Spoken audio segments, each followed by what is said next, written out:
पृथ्वी जोगेश मोरे, अकोला इथला पक्षी मित्र। मुलांना सध्या झेप समर कॅम्प इथे आपण निसर्गाबद्दल शिकवत आहोत। झेप समर कॅम्प हा अजिंक्य फिटनेस सेंटर द्वारे ठेवण्यात आलेला आहे। इथे आरोग्य, साहस, निसर्ग आणि मुलांना वेगवेगळ्या याच्यात कसं प्रगतिशील व्हावं हे शिकवलं जाते। आज आपण इथे हा पारवा नावाचा पक्षी आणलेला आहे। माझ्याजवळ सतत असे जखमी पक्षी किंवा पक्ष्यांची पिल्लं येत असतात, त्यांना मोठं करण्याचं काम मी करतो। त्या मधातलं काम मी करतो, त्यांना मोठं करून उडवण्याचं।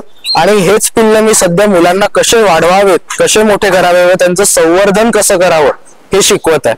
आपण सुद्धा आपल्या मुलांना या झेप समर कॅम्पला पाठवावं अशी आपणास विनंती, आणि त्यांना सुद्धा निसर्ग संवर्धन हे काय असतं हे समजू द्यावं। झेप 2025 विविध खेळ व क्रीडा प्रकार यासोबतच आपत्ती व्यवस्थापन, निसर्ग वाचन, आरोग्य शिक्षण या सगळ्या क्षेत्रात काम करण्याचा आमचा हा प्रयत्न आहे।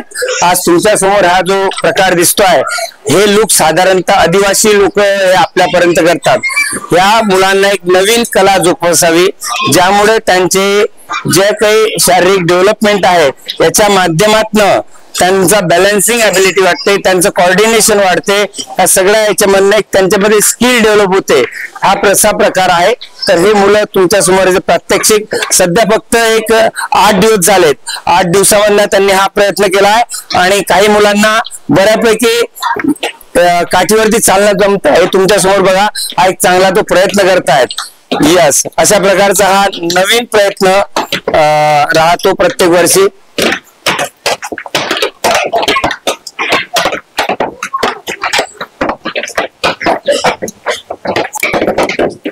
शाबाश बेटा, करत राहा, असं हळूहळू करत राहा। व्हेरी गुड, शाबाश, फिरत राहा। तुमच्या याच्याप्रमाणे बघा, प्रयत्न करू, जबरदस्ती नाही, प्रयत्नात राहा।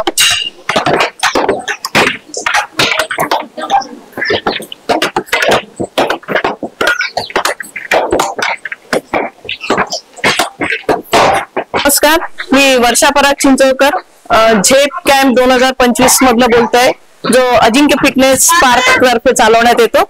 आमच्या याच्यावर जो विशेष भर दिला जातो या कॅम्प मध्ये, अदर ऍक्टिव्हिटीज तर खूप काही होतात, नुसतं अदर ऍक्टिव्हिटीज त्याला म्हणता येणार नाही, ऍडव्हेंचरस याच्यामध्ये ऍक्टिव्हिटीज अशा घेतल्या जातात। आणि महत्वाचा भर दिला जातो की पोषणावर, खाद्यपदार्थांवर, रोजच्या जेवणावर।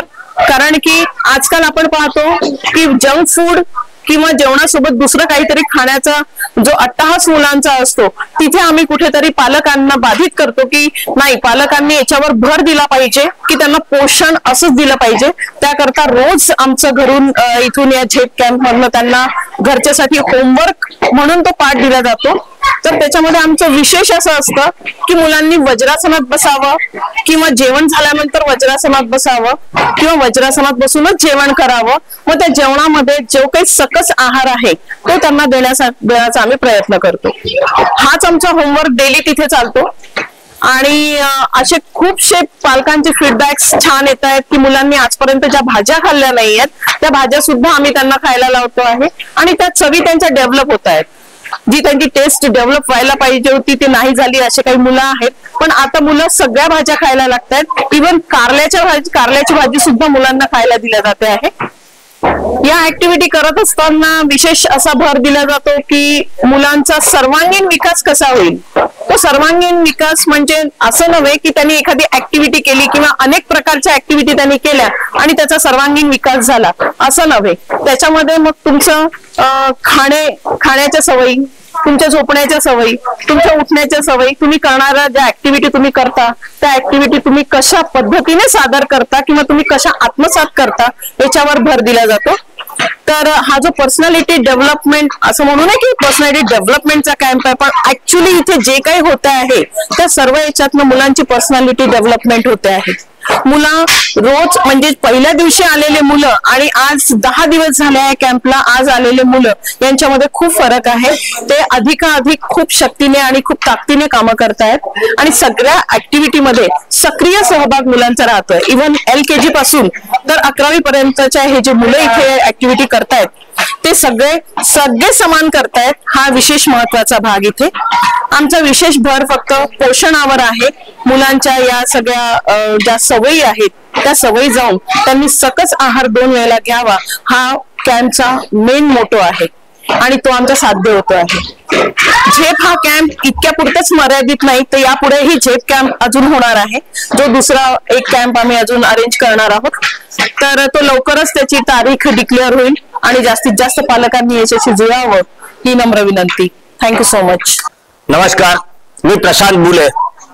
आज आपण आपत्ती व्यवस्थापनाअंतर्गत ज्या वेगवेगळ्या आपल्यावरती संकट येतात त्यातलंच एक संकट आहे, एक डिझास्टर आहे, ते आहे आगीचं, फायर.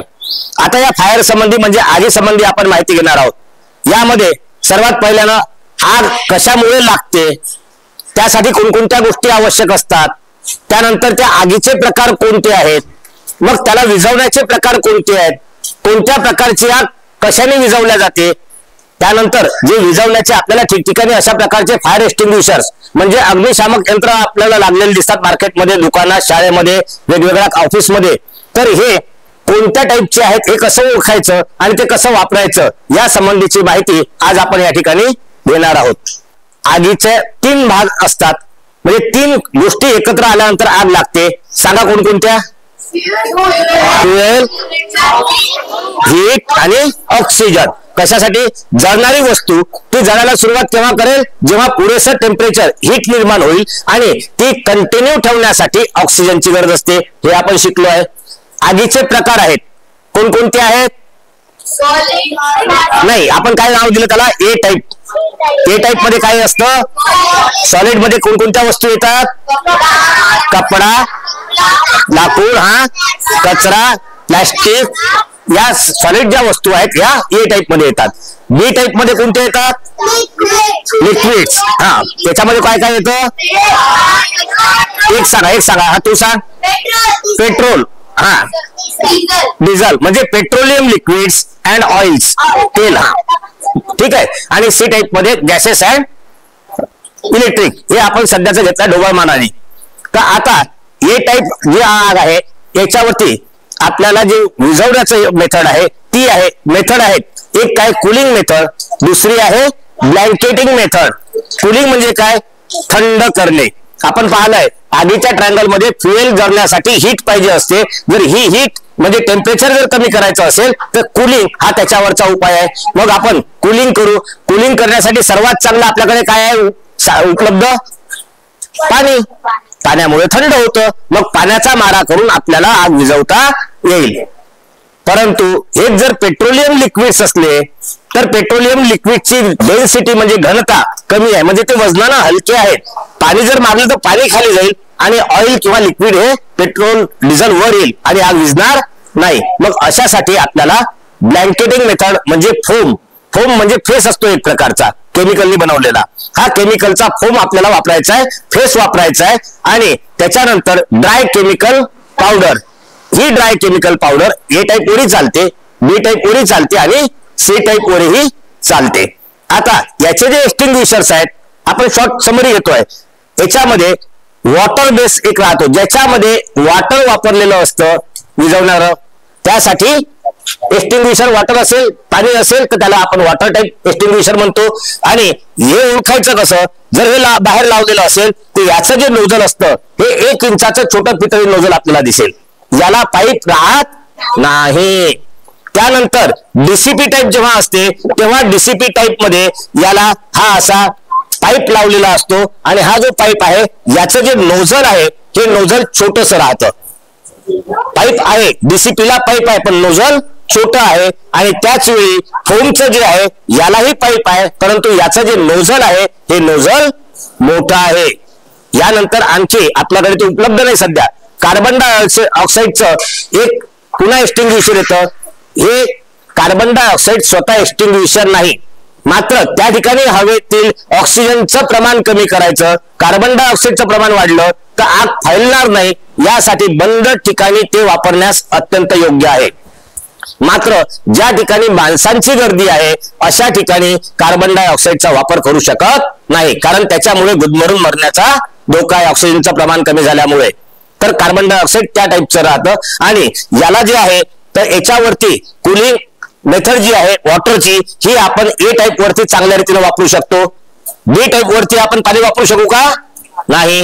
मग त्याच्यावरती बी टाईप वरती आपल्याला काय वापरायचं आहे? डीसीपी आणि राईट. मग डीसीपी किंवा फोम वापरायचं आहे. आणि ते वापरायचं असेल तर त्याच्यामध्ये केमिकल आहे आणि केमिकल जिथं असतं तिथं एक्सपायरी डेट असते आणि याची एक्सपायरी डेट याच्यावरती लिहिलेली असते. ते रिफिल केल्याची आणि ते एक्सपायरी होण्याची साधारणतः 1 वर्षाची याचा कालावधी असतो. रिफिल केल्यानंतर 1 वर्ष याची एक्सपायरी असते. ते एक्सपायर झालेलं आहे की नाही आहे याची आपण खात्री करून नंतर त्याचा वापर करायचा आहे. त्यानंतर याच्यामध्ये डीसीपी झालं फोम झालं दोन्ही याच्यात केमिकल असल्यामुळे दोन्ही याला एक्सपायरी आहे. मात्र वॉटर बेस्ड जो आहे त्या एक्सटिंग्विशरला एक्सपायरी नाही, पाण्याला एक्सपायरी नसते. आता याच्यामध्ये या ठिकाणी कुठलंही सिलेंडर जेव्हा लावलेलं असतं एक्सटिंग्विशर लावलेलं असतं दुकानामध्ये तर आपल्याला काय करायचं आहे पहिल्यांदा आग लागल्यानंतर मोठ्याने ओरडायचं आहे आग आग, कारण आपल्याला मदत मिळवायची आहे. मदत मिळवायची 4 लोक जमा करायचे. विश्वासाच्या एका माणसाला सांगायचं तू आधी फायर ब्रिगेडला फोन कर, कारण आग जेव्हा वाढणार आहे आग वाढल्यानंतर तुमच्या माझ्या 4 जणांच्याने ती आटोक्यात येणार नाही. त्याकरता मोठ्याने ओरडून एकाला जबाबदारी द्यायची की तू फायर ब्रिगेडला फोन कर. दुसऱ्याला सांगायचं तू पोलिसांना फोन कर, कारण त्या ठिकाणी लोकांची गर्दी होईल. फायर ब्रिगेडची गाडी आली तर ती व्यवस्थित आली पाहिजे. त्या ठिकाणी चोरी किंवा इतर जे लोक आहेत ते त्याचा काही गैरफायदा घेऊ शकतात. असं होऊ नये म्हणून पोलीस सुद्धा आवश्यक आहेत. आणि तिसरं MSEB ला फोन करायचा, इलेक्ट्रिक बोर्डाला फोन करायचा. ठीक आहे. या 3 लोकांना फोन करायला सांगायचं. आजूबाजूला एक्सटिंग्विशर आहे का पाहायचं आणि एक्सटिंग्विशर जर असेल तर ते उचलायचं. हे बघा हे जे लटकवलेलं राहतं हे अशा टाईपच्या याला हुक्स असतात, हुक्स भिंतीला असतात उभ्या टाईपच्या आणि त्याच्यामध्ये हे फसवलेलं असतं. हे असं वर उचलायचं काढायचं. पण त्याच्यापूर्वी त्याची एक्सपायरी पाहायची. आग कशाला लागलेली आहे कोणत्या टाईपची आहे ते पाहायचं आणि ज्या टाईपची आग आहे त्याच्यावरती हे एक्सटिंग्विशर चालतं की नाही हे सुद्धा आपल्याला चेक करायचं. एक्सपायरी चेक करायची आणि हे जर सर्व बसत असेल तर हे काढून घ्यायचं. यानंतर याला या ठिकाणी हे सेफ्टी कॅप असते आणि याच्या समोर सील लावलेलं असतं. हे सील आपल्याला तोडायचं आहे. त्यानंतर ही सेफ्टी कॅप काढायची आहे अशी उडून. ही सेफ्टी कॅप काढल्यानंतर याला ज्या दिशेने फायर असेल आग असेल लागलेली त्या दिशेला एम करायचं हे नोझल आणि नोझल एम केल्यानंतर सहकारी असेल तर आपण सिलेंडर पकडायचं त्याला याच्यावरती बुक्का मारायला लावायचा. याच्यामध्ये स्प्रिंग आहे आणि आतमध्ये एक टोकदार खिळा आहे. आतमध्ये कार्टेज राहतं. कार्टेज मध्ये 50 kg पर स्क्वेअर सेंटीमीटर म्हणजे एका स्क्वेअर सेंटीमीटर वरती म्हणजे आपल्या नखाच्या आकारा एवढ्या एरियामध्ये 50 किलोचं ओझं ठेवलं तर जे प्रेशर तयार होतं तेवढ्या प्रेशरने याच्या आतमध्ये कार्बन डायऑक्साईडचं कार्टेज असतं आणि मग ते ब्रेक होतं. ते ताकदनी बाहेर येतं. जसे आपलं सायकलचं ट्यूब पंक्चर होतं भरलेली हवा एकदम त्याच्यातून वेगाने बाहेर येते तसे याच्यातलं कार्बन डायऑक्साईड बाहेर येतो. याच्यातला एक्सटिंग्विशर त्याच्यामध्ये मिक्स होतो आणि जिथून आपल्याला लीक झालेलं आहे त्या ठिकाणाहून ते बाहेर येतं. तर या ठिकाणी हे नोझल आहे. या नोझल मधून ते बाहेर येईल आणि मग मारायचं कसं तर एका एंड पासून समोरच्या एंड सेकंड एंड पर्यंत एका एंड पासून समोरच्या एंड पर्यंत समोरून मागे सारवल्यासारखं. नाही तर थोडंसं इथं मारलं थोडंसं इथं मारलं असं करायचं नाही. सतत बिलकुल समोरून मागे मागे जायचं आहे आणि एका एंड पासून दुसऱ्या एंड पर्यंत. अशा रीतीनं जसं आपल्या घरी पोछा मारला जातो, पोछा मारतात ना घरी लादीवरती फरशीवरती किंवा आता सारवण राहिलं नाही सारवलं जातं त्या पद्धतीनं आपल्याला याचा मारा करायचा आहे. आलं लक्षात? Good afternoon. माझं नाव अमोल पवार. आज आपण इथे ऍडव्हेंचर ऍक्टिव्हिटी मधला व्हॅली क्रॉसिंग हा प्रकार करणार आहोत. कुठला प्रकार? व्हॅली क्रॉसिंग किंवा याला झिप लाईन म्हणतात. डिपेंड करते आपण कुठे ऍक्टिव्हिटी करत आहे. आज आपण इथे अकोल्यात एका बिल्डिंग वरती ऍक्टिव्हिटी करत आहे. ठीक आहे. हे जर आपण जंगलात असतो आणि 2 पहाडांच्या मधात एखादी खाई असते त्याला काय म्हणतो आपण? व्हॅली. आणि ती जर आपल्याला क्रॉस करायचं असलं तर त्या ठिकाणी आपण या पद्धतीचा वापर करतो. याच पद्धतीचा वापर आपण खूप ठिकाणी डिझास्टर मध्ये केलेला आहे. तुम्ही डिझास्टर मधला काही पार्ट शिकले. आपण त्या दिवशी पूलवर गेलो तर याच पद्धती ज्या आपण डिझास्टर मध्ये सुद्धा युज करतो. म्हणजे की समजा 2 गावातला कुठेतरी कॉन्टॅक्ट तुटला, एखादा नाला असतो नदी असतो त्याला खूप पूर येतो पाणी येतो आता पावसाळ्यात तर 2 गावातला जेव्हा कॉन्टॅक्ट तुटतो त्यावेळेस सुद्धा आपण हीच पद्धत तिथे वापरतो. अशाच टाईपचे रोप आपण तिथे फिक्स करतो आणि त्या रोप वरनं आपण कॅज्युअलिटी असो किंवा माणूस असो किंवा इतर कोणीही असो, प्राणी जीव कुठलाही, आपण या रोपवरनं या एका बाजूने दुसऱ्या बाजूला नेणे, मग ते खाली दरी असो, गाव असो किंवा नदी असो, ठीक आहे. याला river crossing, valley crossing, zip line असे आपण वेगवेगळे टाइप्स नुसार नावं देतो. आपण जिथे कुठे आपण करत आहे, रिव्हर असली, खाली जर बेस पाणी आहे, खाली वाहत आहे, तर आपण त्याला रिव्हर क्रॉसिंग म्हणू, ठीक आहे. आता आपण इथे हा झिप लाईन एक प्रकार करू. आप आइए शुक्लाजी. आता पहा इथे आपण 2 रोप फिक्स केलेले आहेत, ठीक आहे. हे 2 रोप फिक्स आहे. हा एक तिसरा रोप आहे तुमच्यासाठी, हा बिले रोप आहे. इन केस जर याच्यातला कुठला एक रोप ब्रेक झाला तरी इथे एक रोप आहे एक्स्ट्रा तुमच्या जवळ, आहे की नाही? 2 आहेत, याच्यातला कुठलाही एक जरी ब्रेक झाला तरी तुम्ही एक रोप आहे, आणि समजा दोन्ही ब्रेक झाले तरी तुम्ही हा तिसरा जो बिले रोप म्हणतो आपण, या बिले रोप वरती तुम्ही कुठेतरी हँग होणार आहात. आपण आता पहा, हात घासलेले गेले पाहिजे म्हणून काय घातलेलं आहे, काय घातलेलं आहे, ग्लोव्स घातलेले आहेत, बरोबर आहे. डोक्याला, सायकलला, गाडीला हेल्मेट वापरता, बरोबर आहे. कशासाठी युज करतो आपण? सायकल चालवताना पण युज करतो, गाडी चालवताना पण युज करतो, तसंच आपण या ऍक्टिव्हिटी करताना पण युज करतो. इनकेस जर काय ऍक्सिडेंट झाला तर आपल्या डोक्याला मार नाही लागला पाहिजे. आता इथे क्रॉसिंग करताना आपल्याला आपल्या हाताचं घर्षण होणार आहे, फ्रिक्शन होणार आहे, रोप वरती आपला हात घासणार आहे, त्यासाठी आपण काय युज केलेलं इथे, ग्लोव्स. आता याला काय म्हणतात, काय म्हणतात याला, जोरात बोला. तुम्ही रॅपलिंग केलं त्यावेळेस पण आपण हे सगळे इक्विपमेंट घातले, त्यावेळेस आपण हेल्मेट घातलं, ग्लोव्स घातले, हार्नेस घातलं आणि डिसेंडर युज केलं होतं आपण, बरोबर आहे. हा फिगर ऑफ 8 युज केला होता, कारण की आपण तेव्हा काय केलं होतं, रॅपलिंग. आता इथे पहा आपण पुली युज करत आहे, इथे काय म्हणतात याला, पुली युज करत आहे, बरोबर आहे. ही डबल पुली, सिंगल पुली. आता इथे जाताना मी जे तुम्हाला इन्स्ट्रक्शन देतील तेवढ्या फॉलो करायच्या आहे तुम्हाला, ठीक आहे. इकडे लक्ष द्या. चलिए बेटा इकडे, चलो ऊपर आओ. बिले रोप पकड़ दो आता, बिले रोप आता पकड़, इकडे या पकड़िए, वेरी गुड. सोडा, चलो ऊपर चलो. आप आते करने डाक, खाली उतर पूर्ण, उतर तू पूर्ण, पहले खाली उतर, उतर पूर्ण खाली. Very good. टर्न हो पूर्ण अपोजिट साइड ला टर्न.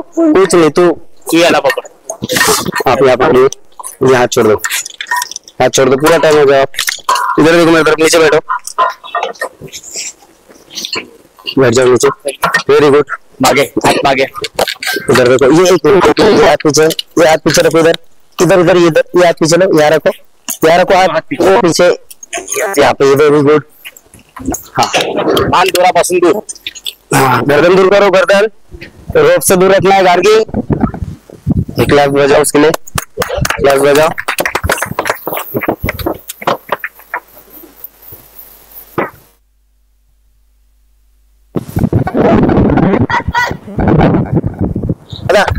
अरे पकड़ थोड़ा.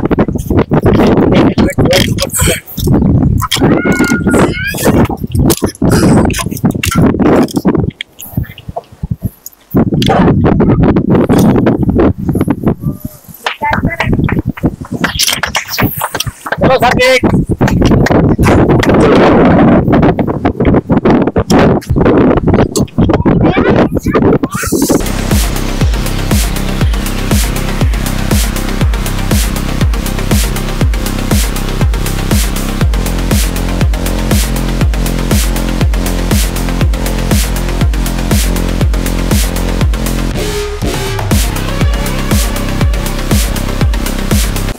मी अरुण राऊत, जागृती विद्यालय अकोला येथे 35 वर्ष शैक्षणिक सेवा देऊन मी मुख्याध्यापक म्हणून सेवानिवृत्त झालो आहे. हा झेपचा जो कॅम्प आहे हा 2000 साली सुरू झाला आणि 25 वर्ष या कॅम्पला पूर्ण झालेले आहे. श्री धनंजय भगत हे या कॅम्पचे आयोजक आहेत. शैक्षणिक क्षेत्रामध्ये विद्यार्थ्यांना आम्ही जे देतो त्यापेक्षा वेगळं काहीतरी या कॅम्पच्या माध्यमातून विद्यार्थ्यांना मिळत असते. बहुतेक विद्यार्थी होमसिक होतात, आई वडिलांना सोडून बाहेर राहणे त्यांना जमत नाही आणि अनेक साहसी उपक्रम, क्रीडा विषयक उपक्रम याच्यामध्ये विद्यार्थी सहभाग घेत नाहीत. इंजिनिअरिंग, मेडिकल यासारखे विषयच फक्त जीवनात आवश्यक आहे असं विद्यार्थ्यांना आणि पालकांनाही वाटतं. खऱ्या अर्थाने सर्वांगीण विकास घडून येणारं हे शिबिर आहे. घडून येणारा म्हटल्यापेक्षा त्या विकासासाठी चालना देणारं हे शिबिर आहे. शिबिर 1 महिन्याचं जरी असलं तरी या शिबिरामध्ये धनंजय भगत सर आणि त्यांचे सर्व सहकारी आटोकाट प्रयत्न करून विद्यार्थ्यांना जास्तीत जास्त देण्याचा प्रयत्न करतात. मी गेल्या 25 वर्षामध्ये मला परिचित असलेले आणि माझ्या कुटुंबामधल्या जवळपास 30 ते 32 विद्यार्थ्यांना या शिबिरामध्ये सहभागी होण्यासाठी सहकार्य केलं, त्यांना सहभागी होण्यासाठी भाग पाडलं आणि त्याचा या विद्यार्थ्यांना फायदा झाल्याचं मला जाणवलं. माझा स्वतःचा मुलगा वयाच्या 14व्या वर्षापासून घराच्या बाहेर आहे. आज तो 27 वर्षाचा झाला, परंतु एकाही दिवाळीला घरी नव्हता. आणि हे सगळं जे घडलं हे केवळ या शिबिरामध्ये, कारण गेली सतत 10 वर्ष त्यांनी या शिबिरामध्ये सहभाग घेतला आणि या शिबिराच्या माध्यमातून जे काही गुण त्याच्यामध्ये विकसित झाले ते त्याला व्यक्तिमत्व घडवण्यासाठी कामामध्ये आले. मी श्री धनंजय भगत आणि त्यांच्या सर्व टीमला हे शिबिर दिवसेंदिवस आयोजित करण्यासाठी आणि आणखी चांगल्या पद्धतीने कसं आयोजित करता येईल यासाठी प्रयत्न करण्याचं मी आवाहन करतो. तसंच समाजाला आणि पालकांना विनंती करतो की धनंजय भगत हे एक दुर्मिळ व्यक्तिमत्व आहे जे आपल्या अकोल्यामध्ये उपलब्ध आहे. त्याचा आपल्या मुलाच्या विकासासाठी, त्यांचा सर्वांगीण विकास होण्यासाठी आपण त्याचा सहभाग घेतला पाहिजे. आणि केवळ या मुलांचे शिबिर नाही तर अंध अपंग मुलांचे राजस्थानमध्ये, कुलू मनाली, कोकणामध्ये शिबिर नेऊन त्यांनी अनेक अपंग मुलांना सहलीचा आनंद दिलेला आहे. असा हा समाजशील असलेला व्यक्ती यांच्या सगळ्या उपक्रमाला समाजाने भरभरून सहकार्य करावं अशी मी विनंती करतो. धन्यवाद. मी धनंजय भगत, अजिंक्य फिटनेस पार्क अकोला. अकोल्यामध्ये गिर्यारोहण, त्या व्यतिरिक्त आपत्ती व्यवस्थापन, आरोग्य शिक्षण या सर्व क्षेत्रावरती काम चालत आहे. याच्याच माध्यमातून उन्हाळ्यामध्ये झेप एक उन्हाळी शिबिर म्हणून 25 वर्ष त्याला पूर्ण झाली आहेत.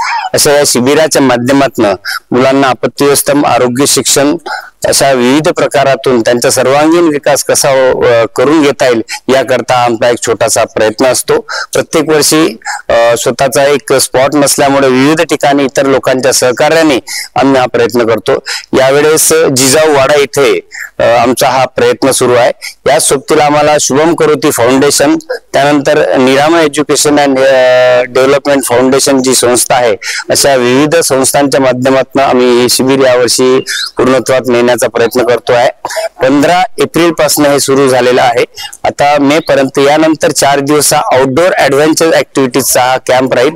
जे मुलं इथे शिकलेत त्याच्याच माध्यमातून एक ऍडव्हान्स ट्रेनिंग म्हणून त्यांना 4 दिवस आम्ही बाहेर गावी नेऊन त्यांचं वास्तव्य करतो आणि त्या माध्यमातून पोरांचा सर्वांगीण विकास कसा करता येईल याच्याकरता आम्ही हा एक प्रयत्न चालू ठेवलेला आहे.